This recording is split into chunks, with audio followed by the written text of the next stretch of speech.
Hi అండి. Puri with curry చేశానండి నేను. పూరీని కర్రీ ఎలా చేస్తానో ఒకసారి మీరు కూడా చూసేయండి మరి. ముందుగా అయితే అరకిలో గోధుమ పిండి తీసుకున్నానండి. అందులోకి రుచికి తగినంత ఉప్పు వేసుకున్నాను. అలాగే 1 టీ స్పూన్ పంచదార పౌడర్ వేసుకున్నానండి. 1 టీ స్పూన్ ఆయిల్ కూడా వేస్తున్నాను. పంచదార పౌడర్ ఎందుకు అంటే పూరీ మంచి కలర్ వస్తుందండి. మనకి ఎంతసేపైనా పొంగే ఉంటుందండి పూరి. వస్తుందండి పూరి మెత్తగానే చాలా బాగుంటుందన్నమాట. ఇలా ఒకసారి మీరు కూడా పంచదార పౌడర్ కానీ పంచదార కానీ వేసుకుని చూడండి. నేనైతే గోధుమ పిండిలో కలుపుతున్నాను కాబట్టి పంచదార పౌడర్ వేసాను. మీరు ముందు వాటర్లో కలుపుకుంటే కనుక పంచదారలాగే వేసుకోవచ్చు. ఇప్పుడు ఇప్పుడు మనకి ముద్ద చేయడానికి వాటర్ సరిపడా వేసుకుంటూ పూరీ పిండిని కలిపేసుకోవాలండి.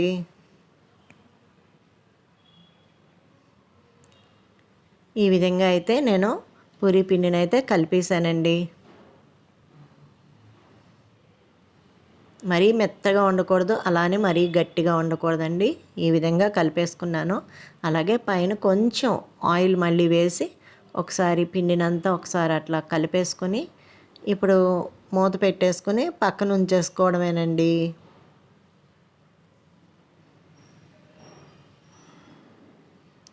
ఇప్పుడు నేనైతే పిండిని మూత పెట్టేసి ఒక పావుగంట సేపు పక్కన వదిలేస్తానండి. ఇప్పుడు ఇలా మూత పెట్టి పిండిని పక్కన పెట్టుకున్నాం కదా, ఈ లోపల పూరీ కర్రీ అయితే ప్రిపేర్ చేసేసుకుందాం. ముందుగా ఆయిల్ వేడెక్కాక పచ్చిశనగపప్పు 1 టీ స్పూన్ వేసానండి. అలాగే ఆవాలు, 1 టీ స్పూన్ జీలకర్ర, ఒక్క ఎండుమిరపకాయ, కరివేపాకు కూడా వేసానండి. ఈ పోపు కొంచెం వేగాలండి. ఇప్పుడు సన్నగా పొడవుగా కట్ చేసుకున్న ఆనియన్స్ వేస్తున్నానండి. నేనైతే ఒక 5 ఉల్లిపాయలు తీసుకున్నాను. మీ క్వాంటిటీని బట్టి మీరు కర్రీ ఉల్లిపాయలు పెంచుకోవచ్చండి. అలాగే ఒక 5 పచ్చిమిరకాయలు కూడా కట్ చేసి వేసాను.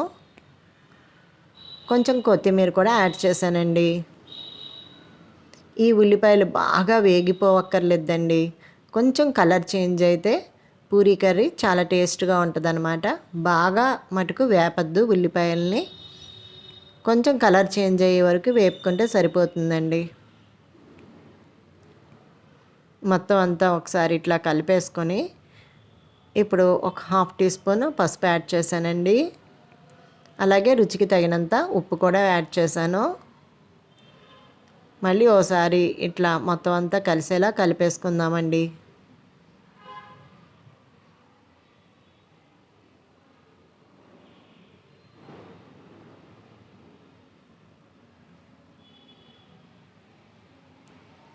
ఒక 2 మినిట్స్ మూత పెట్టేసుకుంటే ఉల్లిపాయ అయితే మగ్గిపోతుందండి. చూసారండి ఉల్లిపాయ ఎలా మగ్గిపోయిందో. ఇలా మగ్గితే సరిపోతుందండి. బాగా అయితే ఉల్లిపాయ వేగక్కర్లేదు. ఇలా మగ్గిన ఉల్లిపాయతో కర్రీ చేసుకుంటేనే టేస్ట్ బాగుంటుందండి. ఇప్పుడు ఇందులోకి మెత్తగా ఒక బంగాళదుంపని గుజ్జుగా చేసేసానండి. ఉడకబెట్టిన బంగాళదుంపని మెత్తగా ఇలా గుజ్జుగా చేసి వేసుకుంటే కర్రీ చిక్కగా ఉంటుందండి. టేస్ట్ కూడా బాగుంటుందన్నమాట.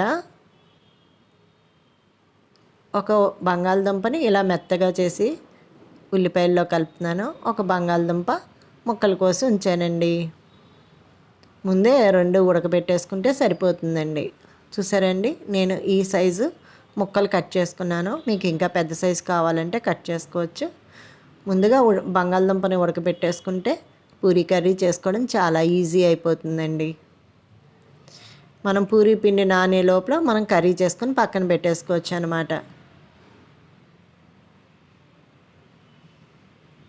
ఇప్పుడు ఇందులోకి వాటర్ యాడ్ చేసేసుకోవడమేనండి. అంతేనండి, చాలా ఈజీ కర్రీ చేయడం. చూశారు కదా ఎంత ఈజీగా చేసుకోవచ్చో. మనకి మంచి అరోమా కూడా వస్తుందండి. ఇప్పుడు ఈ వాసన చాలా బాగుంటుంది. ఎందుకంటే పూరీ కర్రీ మనకి వండేటప్పుడే మనకి అర్థమైపోతుందండి కర్రీ ఎట్లా ఉంటుందన్నది. ఆ స్మెల్ అయితే చాలా బాగుంటుందండి. ఇప్పుడు 1 టీ స్పూను శనగపిండిని ఇంత మెత్తగా వాటర్లో వేసేసుకొని ఎక్కడ ఉండలు లేకుండా కలిపేసుకొని ఇప్పుడు ఇందులో యాడ్ చేసేస్తున్నానండి.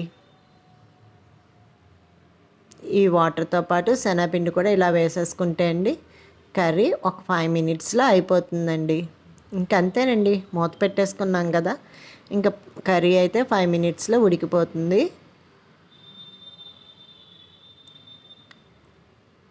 చూడండి, కొంచెం వాటర్ ఉంది కదా ఇంకాని.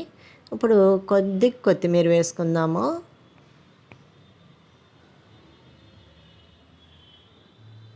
పూరీ కర్రీ చేసుకోవడం చాలా ఈజీ అండి. అంతే టేస్ట్గా కూడా చేసుకోవాలి కదండి పూరీలు తినాలంటే. ఈ కర్రీ అయితే చాలా బాగుంటుందండి. పూరీ కర్రీ చేసుకోవడం అందరికీ వచ్చు. ఒకసారి నేను చేసిన విధానంలో కూడా మీరు ట్రై చేయండి. టేస్ట్ అయితే చాలా బాగుంటుంది. చూసారా అండి, కర్రీ అయితే దగ్గరికి అయిపోయింది. ఇప్పుడైతే స్టవ్ ఆపేసుకోవచ్చు. ఎందుకంటే ఒక 2 మినిట్స్కి ఇంకా దగ్గర అయిపోతుంది కదండి పూరీ కర్రీ. అందుకని నేనైతే స్టవ్ ఆపేసానండి. మనం మూత పెట్టుకున్న ఇప్పుడు పూరీ పిండిని ఇప్పుడు ముద్దలు చేసేసుకుందామండి. ఒకసారి మళ్ళీ బాగా పూరీ పిండిని ఇలా మదాయిస్తే పూరీలు బాగా వస్తాయండి.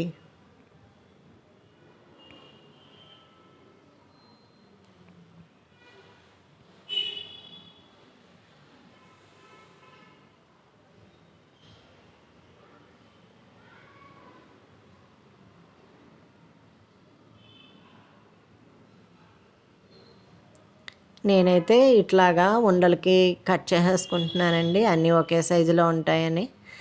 మీరు కావాలంటే డైరెక్ట్గా ఇలా ముద్దల కింద తీసి కూడా రౌండ్ చేసేసుకోవచ్చు. నేను ఇలా కట్ చేసేసుకుని దాన్ని రౌండ్ చేసేస్తానండి.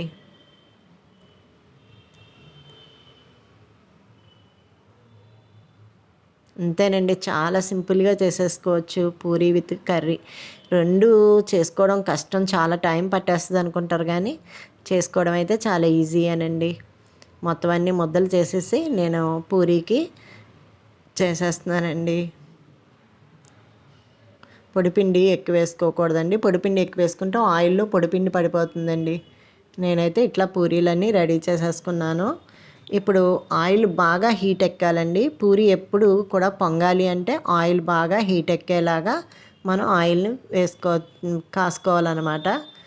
ఇలా పూరీని వేసిన తర్వాత కిందనున్న ఆయిల్ని పూరీ మీద వేస్తూ ఉంటే పూరీ చక్కగా పొంగిపోతుందండి. చూసారండి, కలర్ కూడా బాగుంది. పంచదార వేయడం వల్ల ఆ కలర్ వచ్చిందండి. అంతేనండి, చాలా సింపుల్గా పూరీ, దాంతోపాటు పూరీ కర్రీ రెండు ఈజీగా చేసుకోవచ్చండి. టేస్ట్ అయితే చాలా బాగుంటుంది. నేను మొత్తం పూరీలన్నీ ఇట్లా వేపేసుకుంటున్నాను అనమాట. నా వీడియో కనుక నచ్చితే లైక్ చేయండి, షేర్ చేయండి, సబ్స్క్రైబ్ చేయండి. పూరీలే కదా అని అనుకోకండి. నేను చేసిన విధానంలో కూడా ఒకసారి మీరు కూడా ట్రై చేసి కామెంట్ పెట్టండి. ఓకేనా?